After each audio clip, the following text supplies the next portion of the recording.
Спасибо большое, что приехали в Россию и дали возможность задать вам вопросы от фанатов на страничке в Facebook. И первый вопрос.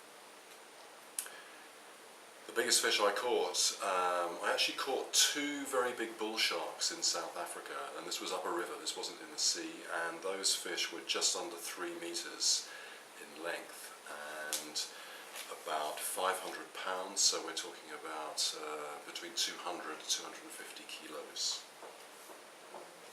When I was growing up in England, when I was a small boy there, the village where I grew up had a river going through the village, and so because the river was there, parents would give their sons, not so much their daughters, but they would give their sons a fishing rod, and it's a good way of keeping the child out of the house, but in a way that they're not going to get into any trouble. So that's where I started.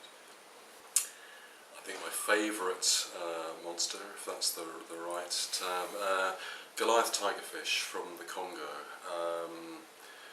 I caught a big one of these on camera for season 2 of River Monsters, and that fish in a way took me 25 years to catch. I first went to the Congo 25 years before, caught nothing. I caught a medium-sized fish on a return visit, but to catch a big one of these fish took me 25 years.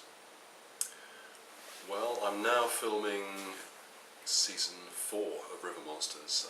I'm quite surprised in a way that it's still going. We keep finding more stories, we keep hearing about other fish, although the number of big fish in the world is limited, but there are still enough to keep us going, and so there's at least 7 that I'll be looking for this year. That's the number of episodes in the season, and there's one here in Russia that I'm very interested in finding, but you have to wait to find out what that is. When I first started filming River Monsters, I was using a lot of my own information. Before filming, I'd spent about 25 years travelling, normally one quite long expedition each year, mostly to South America and Africa.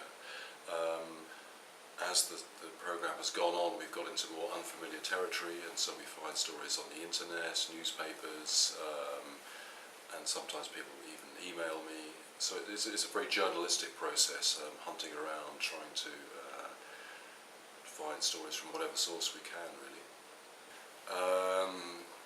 Everyone's interested in the Loch Ness Monster. I've got some ideas about it. I recently wrote a book and I put some of my thoughts in there.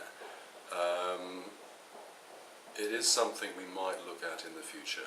I can't say too much about what our future plans are, but there's a lot of interest in it. Maybe that's something I will look at in years to come. Right, make sure you don't miss the new episodes of River Monsters on Discovery Channel.